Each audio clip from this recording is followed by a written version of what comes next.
श्रीमद्रामचन्द्राय नमः। श्रीरामभद्राय नमः। श्री सीता रामाय नमः। भक्ति भक्त भगवंत गुरु चतुर्नाम बबुए, इनके पदवंदन करूं नाथ विघ्ने। श्री सीता राम समारंभम श्री रामानंदाय मध्यमाम् अस्मदाचार्य पर्यन्तं वन्दे गुरु परम्पराम्। चैतन्यं शाश्वतं नित्यं व्योमातीतनिरञ्जनं नादबिन्दुकुलातीतं तस्मै श्रीगुरुवे नमः। अज्ञानतिमिरान्धस्य ज्ञानानन्दशलाकया चक्षुरुन्मीलितं येन तस्मै श्रीगुरुवे नमः। अखण्डमण्डलाकारं व्याप्तं येन चराचरं तत्पदं दर्शितं येन तस्मै श्रीगुरुवे नमः। गुरुर्ब्रह्मा गुरुर्विष्णु गुरुर्देवो महेश्वरा, गुरुर्साक्षात् परब्रह्म तस्मै श्रीगुरुवे नमः। ध्यानमूलं गुरुर्मूर्ति पूजामूलं गुरुर्पद मंत्रमूलं गुरुर्वाक्यमोक्ष मूलं गुरुर्गमः। कृष्णाय वासुदेवाय देवकी नंदनाय च नंदगोपकुमाराय गोविन्दाय नमो नमः। सच्चिदानन्दरूपाय विश्वोत्पत्त्यादिहेतवे तापत्रय विनाशाय श्रीकृष्णाय नमः। कस्तूरी तिलकं ललाटपटले वक्षस्थले गौतमनासाग्रे वरमोक्तिकं करतले वेणुकरे कङ्कणं सर्वाङ्गे हरिचन्दनं सुललितं कण्ठे च मुक्तावली गोपस्त्रियपरिवेष्टितो विजयते गोपालचूडामणि। कुलेन्दीवरकान्तमिन्दुवदनं वरदावतं सप्रियं श्रीवत्साङ्गमुदार कौस्तुभधरं पीताम्बरं सुन्दरं गोपीनां नयनोत्पलाचिन्तनं गोगोप संगाव्रतं गोविन्दं कलवेणुवादनपरं दिव्याङ्गभूषं भजे। सजल जलदानीलं दर्शितोदारशीलं करतलधतशैलं वेणुवाद्यरसालवं व्रजजनकुलपालं कामिनी केलिलं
श्रवण संत समागम कारुणिक वेलिक मद खंडन समिति कुशल कौशलामनन कलिवल वतन नाम ममता तुलसी दास गुरुवाय प्रेम सहित मुनि नारद परनि राम राम सिंधु दय दरी गए बार बार बरमानो पद देव पद सरो अनुपायिनी भगति सदा कामई नार प्यार जीवी लो वही ये जीवी नाम दिव्य रघुनाथ नेत्र पीला मोहि राम अच्युतम केशवम राम नारायणम दामोदरम वासुदेवं भजे श्रीधरं माधवं गोपिकावल्लभं जानकी नायकं रामचन्द्रं अतुलित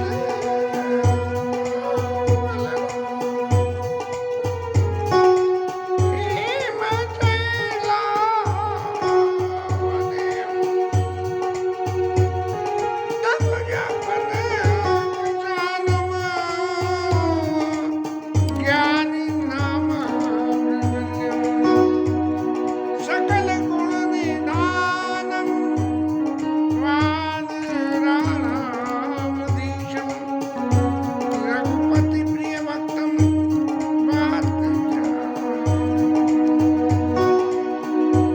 यत्र यत्र रघुनाथ कीर्तनं तत्र तत्र कथमस्तकाञ्जलिर्भाषितं बाष्पवारि परिपूर्णलोचनं महारथिं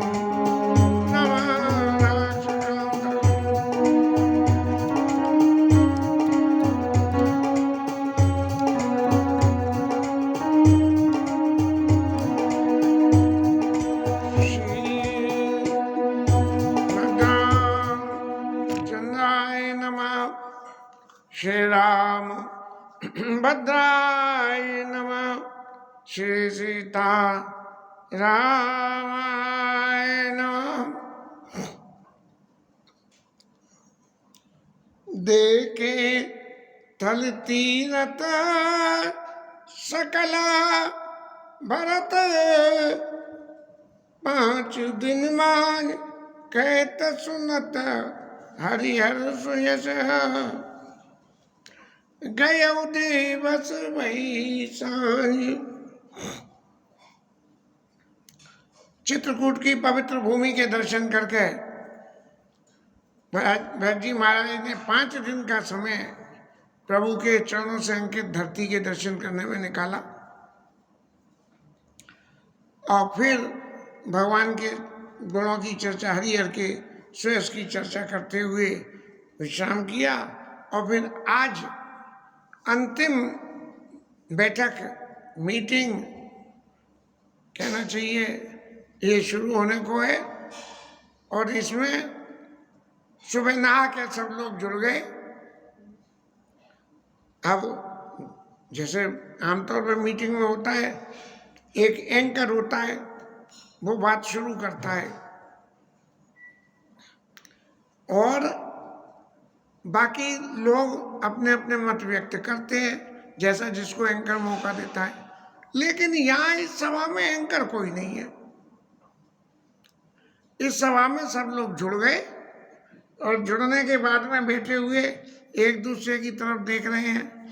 अब हमारे राम जी महाराज का क्या हाल रहा। अब राम जी महाराज तो चित्त में ये अच्छी तरह से जान रहे हैं कि भरत जी की सारी रुचियां मैंने रख दी, ये चित्रकूट के दर्शन करना और तिलक समाज के लिए। अब भरत जी की बारी है कि भरत जी को मेरी रुचि रखनी चाहिए। लेकिन राम जी महाराज इतने संकोची हैं कि वो भरत जी से कुछ कह नहीं रहे इस मामले में, लेकिन उनका मेरे भी सगुन बोल जाता है, ऐसे सगुन बोला।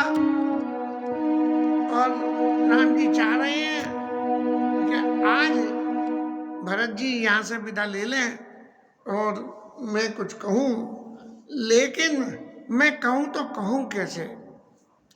भल दिन आजा जानी मन माई, राम कृपालो खेत सकचाई। राम जी महाराज कैसे कहें भरत जी को कुछ, ये बात को मन में सोच के बड़े संकोच में बैठे हुए हैं। राम जी महाराज बोल नहीं रहे, आज्ञा न दे तो भरत जी महाराज बोले नहीं। और गुरु जी जनक जी ने तो समझ दिया कि जब दोनों भाइयों ने एक दूसरे के प्रति सरेंडर कर दिया, तो सरेंडर करने से ये हुआ कि इन लोगों को ही आपस में बातचीत करने दो। गुरु न भरत स्वभावलो की, सकुच राम फिरे अवनी बिलो की। गुरु जी को राजा दशरथ की तरफ देखा, राजा जनक जी की तरफ देखा। जैसे मीटिंग में होता है, एक दूसरे को आंखों से इशारे से समझ जाते हैं, भाई तुम कुछ बोल दो, तुम कुछ बोल दो।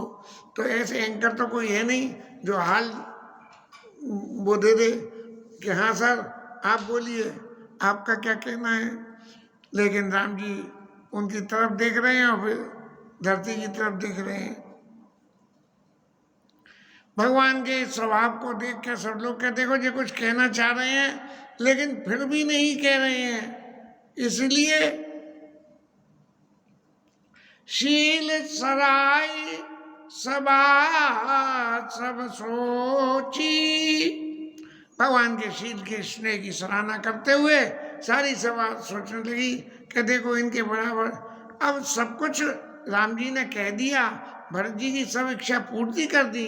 तब महाराज अब जो भरत जी की एक इच्छा और बाकी है, जिस इच्छा में कि प्रभु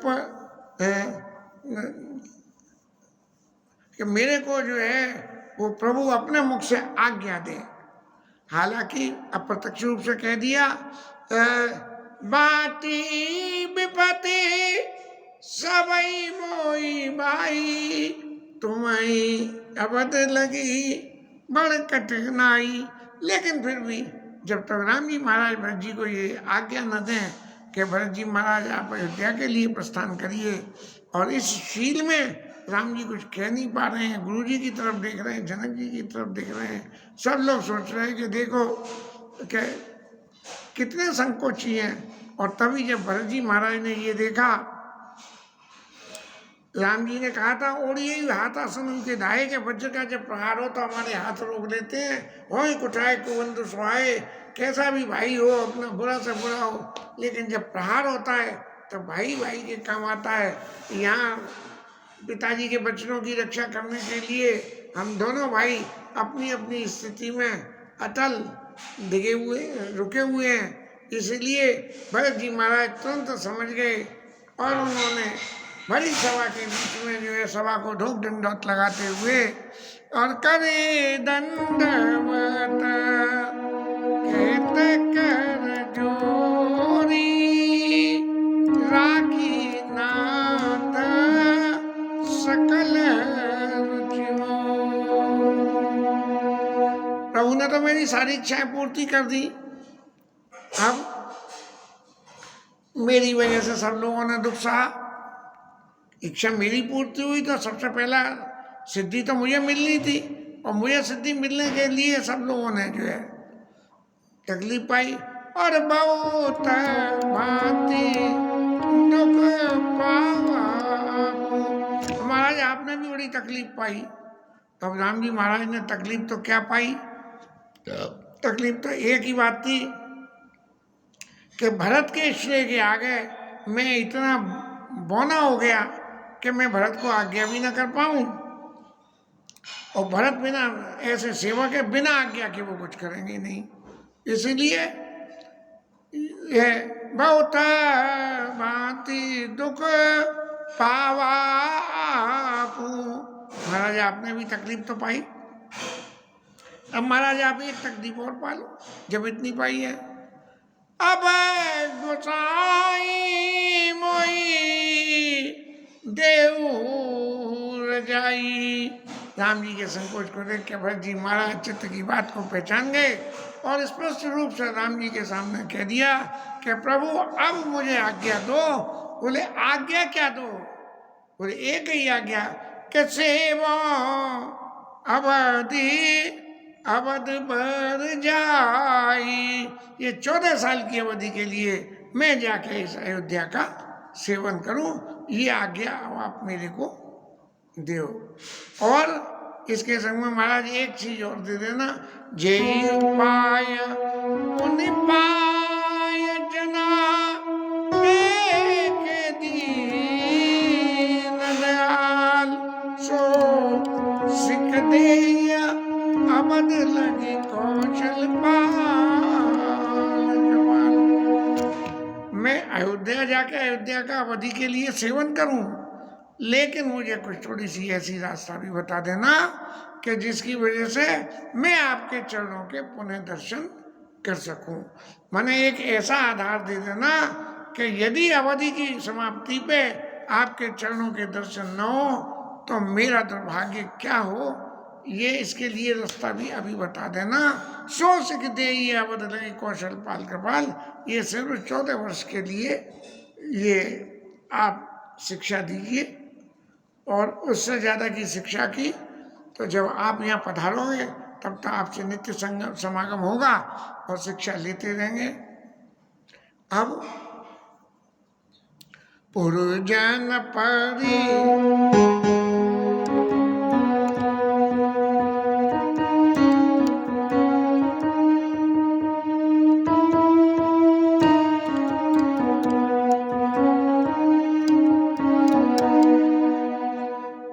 महाराज, ये पुरजन है जो अयोध्या के हमारे परिजन हैं, परिवार के लोग, प्रजा है, और जो हमारे स्वामी हैं गुरु जी और जनक जी महाराज, सब सुच सरस स्नेह सगाई, सब लोग इतने पवित्र हैं और इतना स्नेह करते हैं, उस स्नेह के वशीभूत होकर राउर बधी भला भव दुख दाओ। राउर बधी भले भव दुख दाओ। यदि आपके साथ रह के संसार की तकलीफ भी मिलती हो तो वो अच्छी है, लेकिन संग आपका हो। प्रभु बिन बादी परम पद लाओ। लेकिन आपके बिना यदि परम पद का लाभ भी मिल जाए तो भी वो बेकार है। महाराज, आप सबके मन की बात जानते हो, आपने दोनों तरफ के शील और स्नेह का निर्वाह किया।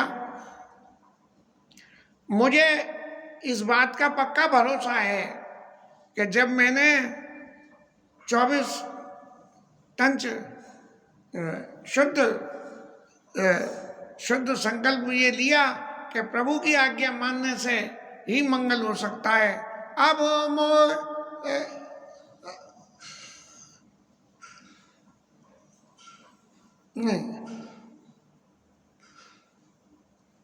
अब मोई सब विधि भूरी भरोसो किए विचार न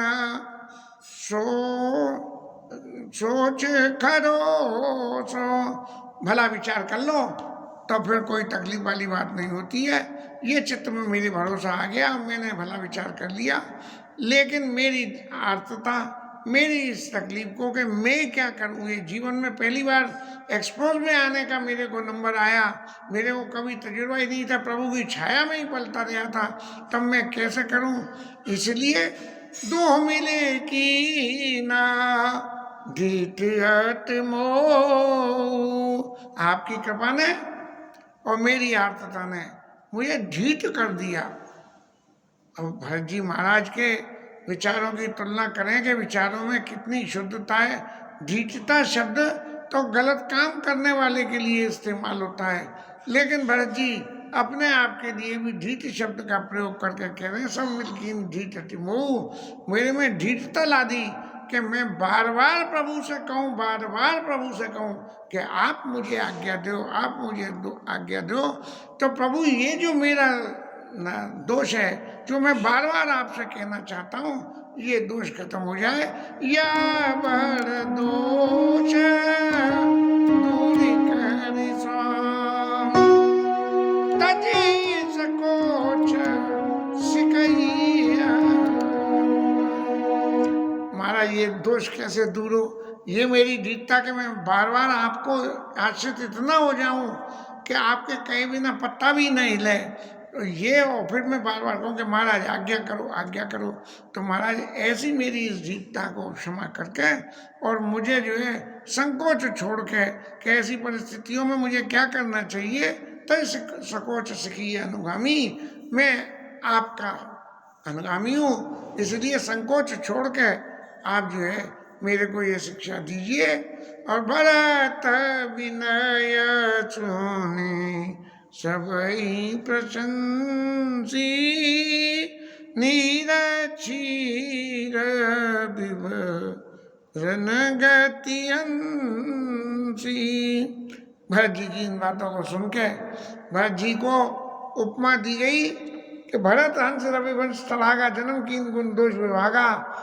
हंस के समान उपमा दी गई भरत जी को, और सब लोग कहने लगे देखो उपमा तो हंस के समान दी गई, लेकिन इनका व्यवहार वास्तव में ही हंस के ही समान है। दीन बंधु सुन बंधु के, बचन दीन छलहीन समझाए।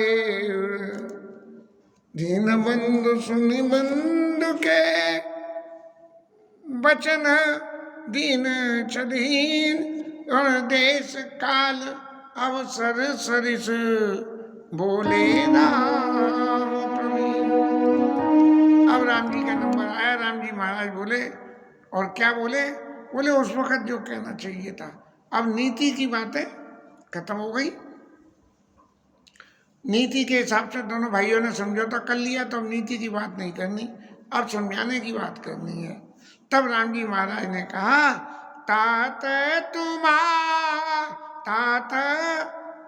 तात तुम्हारी मोर परिजन की चिंता, गुरु ही न पई गर्वन की।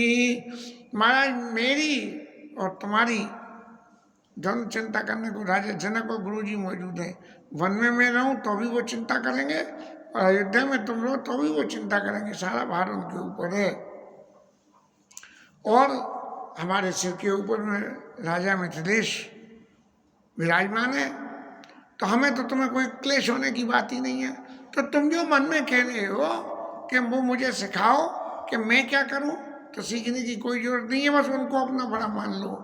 मोर तुम्हार परम पुरुषारथ, स्वार्थ सुयश धर्म परमारथ। हमारा तुम्हारा सबसे बड़ा जो है पुरुषार्थ क्या है, हमें क्या करना चाहिए, और वो पुरुषार्थ एक ही है कि पितुआ यशुपली दो भाई, हो ही लोक वेद बड़ाई। कि पिता की आज्ञा को मैं मानूं और पिता की आज्ञा को तुम भी मानो।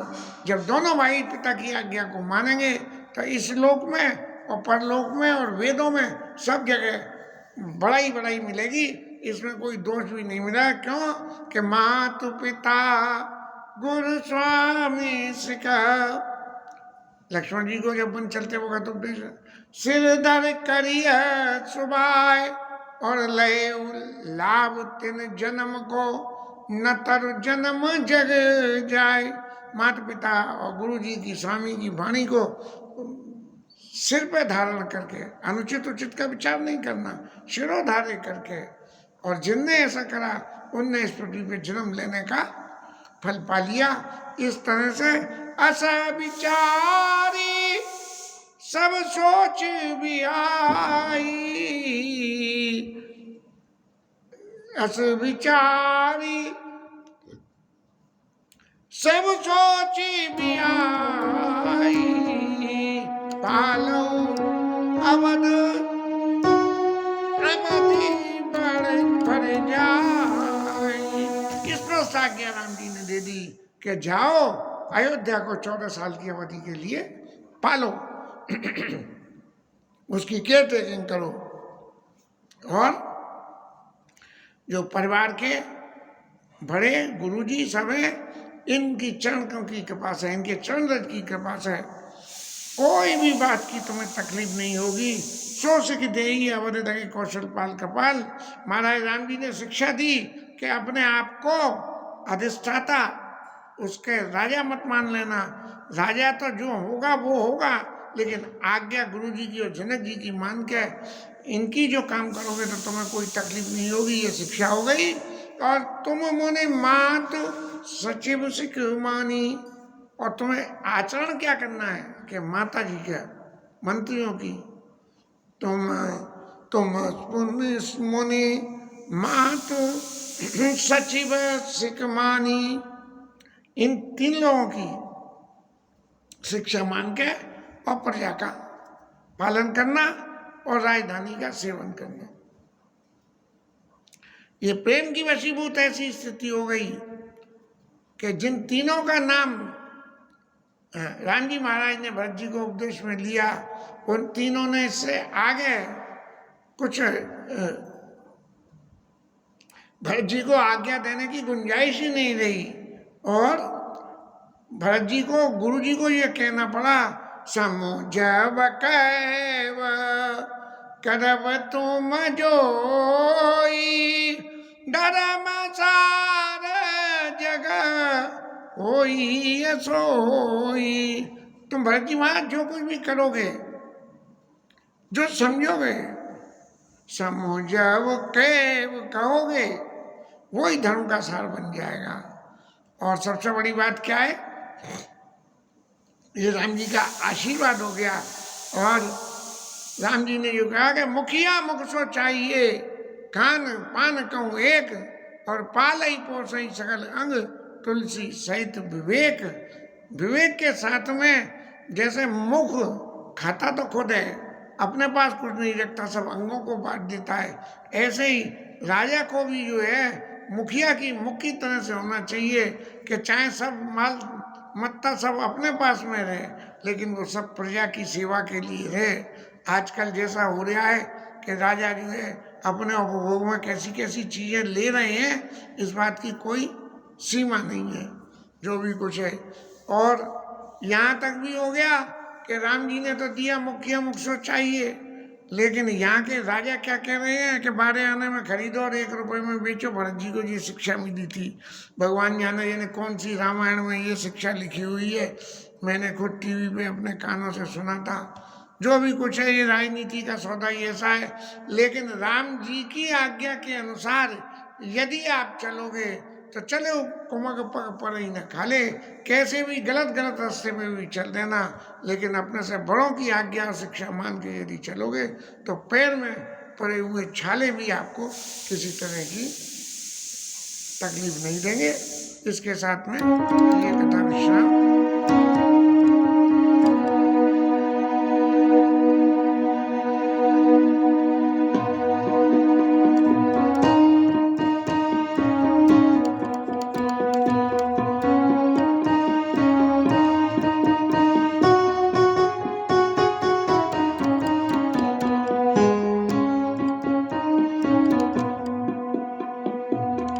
Hare Krishna